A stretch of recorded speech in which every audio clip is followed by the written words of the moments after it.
Welcome to my channel. இன்றைக்கி நம்ம சேனலில் பார்க்க போகிறது இந்திய தேசிய சின்னங்களை பற்றிய தகவல்கள்.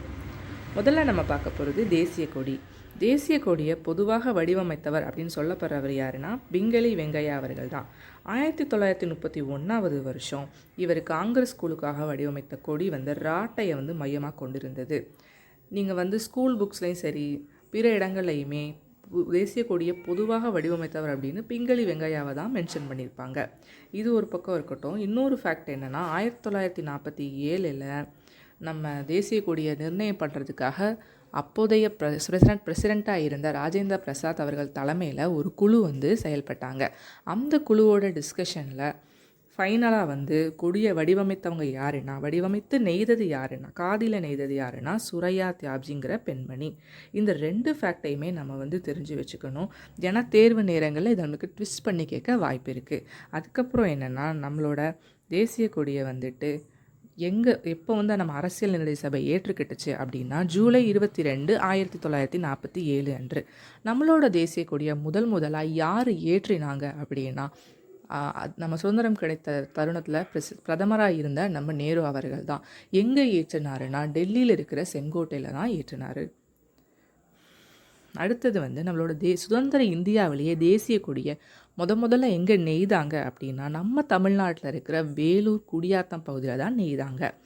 அதுக்கடுத்தது நம்ம தேசிய கொடியோட நீள அகலம் எவ்வளோ இருக்கணும்னா 3:2 ரேஷியோவில் இருக்கணும்.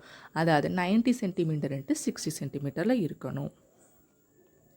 அடுத்த முக்கியமான பாயிண்ட் என்னென்னா நம்மளோட அதிகாரப்பூர்வமாக இந்தியாவிலே நம்ம தேசிய கொடியை எங்கே தயாரிக்கிறாங்க அப்படின்னா கர்நாடக காதி கிராமோத்யோக் சம்யுக்த சங்கால தான் தயாரிக்கிறாங்க. இது எங்கே இருக்குன்னா கர்நாடகா ஸ்டேட்டில் தார்வாட் டிஸ்ட்ரிக்டில் பெங்கேரின்ற கிராமத்தில் தான் இது இருக்குது. இங்கே தான் நம்ம தேசிய கொடியை அதிகாரப்பூர்வமாக தயாரிக்கிறாங்க. அடுத்ததாக நம்ம பார்க்க போகிறது தேசிய கீதம். ஜனகண மனன்னு தொடங்குகிற நம்ம தேசிய கீதத்தை எழுதினவர் யாருன்னா ரவீந்திரநாத் தாகூர் அவர்கள். நம்ம தேசிய கீதத்தை முதல்ல எங்கே பாடினாங்கன்னா 1911 டிசம்பர் 27 கல்கத்தாவில் நடைபெற்ற இந்திய தேசிய காங்கிரஸ் மாநாட்டில் தான் முதல்ல பாடினாங்க.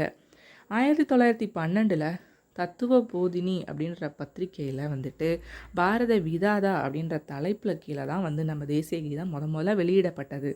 நம்ம தேசிய கீதத்தை நம்ம அரசியல் நிர்ணய சபை எப்போ ஏற்றுக்கொண்டதுன்னா ஜனவரி 24, 1950 அன்று தான். நம்மளோட தேசிய கீதத்தை 52 வினாடிகளில் நம்ம பாடியிருக்கணும். அடுத்ததாக நம்ம பார்க்க போகிறது தேசிய பாடல். வந்தே மாதரம்னு தொடங்குகிற நம்ம தேசிய பாடலை எழுதினவர் யாருன்னா பங்கிம் சந்திர சட்டர்ஜி அவர்கள். இந்த தேசிய பாடலை எதுலேருந்து எடுத்தாங்க அப்படின்னா 1882 பங்கிம் சந்திர சட்டர்ஜி அவர்கள் எழுதின ஆனந்த மடம் நாவலிருந்து தான் நம்ம தேசிய பாடலை எடுத்திருக்காங்க. முதல்ல எங்கே பாடினாங்க அப்படின்னா 1896 நடந்த இந்திய தேசிய காங்கிரஸ் மாநாட்டில் தான் முதல்ல பாடினாங்க. இதை எப்போ அரசியல் நிர்ணய சபை ஏற்றுக்கொண்டுச்சுன்னா ஜனவரி 24, 1950 தான். அடுத்ததாக நம்ம பார்க்க போகிறது தேசிய உறுதிமொழி. இந்தியா எனது தாய்நாடுன்னு தொடங்குகிற நம்ம தேசிய உறுதிமொழி எழுதினவர் யாருன்னா பிதிமாரி வெங்கட சுப்பாராவ் அவர்கள். அடுத்ததாக நம்ம பார்க்க போகிறது தேசிய இலச்சினை. கவர்மெண்ட்லேருந்து வர்ற எல்லா இதுலையுமே பார்த்தீங்கன்னா இந்த சீல் இருக்கும். இது எங்கேருந்து எடுத்திருக்காங்க அப்படின்னா சாரநாத் தூணில் இருந்து. இதை வடிவமைத்தவர் யாருன்னா மாதவ் சாஸ்னி அவர்கள் 1950 வடிவமைச்சிருக்காங்க. இதை எப்போ நம்ம அரசியல் நிர்ணய சபை ஏற்றுக்கொண்டுச்சு அப்படின்னா ஜனவரி 26, 1950. அடுத்ததாக நம்ம பார்க்க போகிறது தேசிய பறவை. நம்மளோட தேசிய பறவை மயில். ஏற்றுக்கொள்ளப்பட்ட ஆண்டு 1963. அடுத்ததாக நம்ம பார்க்க போகிறது தேசிய விலங்கு. நம்மளோட தேசிய விலங்கு புலி. இது ஏற்றுக்கொள்ளப்பட்ட ஆண்டு 1973. அடுத்ததாக பார்க்க போகிறது தேசிய பழம். நம்மளோட தேசிய பழம் மாம்பழம். இது ஏற்றுக்கொள்ளப்பட்ட ஆண்டு 1950. அடுத்தது தேசிய மலர். நம்மளோட தேசிய மலர் தாமரை.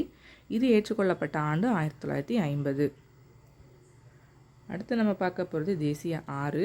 நம்மளோட தேசிய ஆறு கங்கை ஆறு. இது ஏற்றுக்கொள்ளப்பட்ட ஆண்டு 2008. அடுத்ததாக நம்மளோட தேசிய பாரம்பரிய விலங்கு என்னன்னா யானை. இது ஏற்றுக்கொள்ளப்பட்ட ஆண்டு 2010.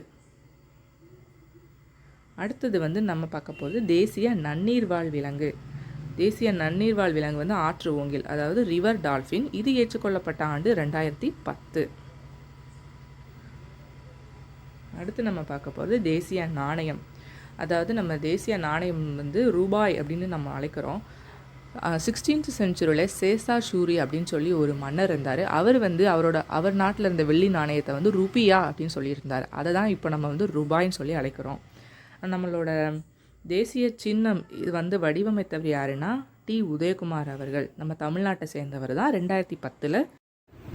இதுதான் என்னோடய முதல் வீடியோ. இது உங்களுக்கு பிடிச்சிருந்ததுன்னா கமெண்ட் பண்ணுங்கள். எந்த மாதிரியான வீடியோஸ் உங்களுக்கு வேணுங்கிறத மறக்காமல் லைக் பண்ணுங்கள், ஷேர் பண்ணுங்கள், சப்ஸ்கிரைப் பண்ணுங்கள்.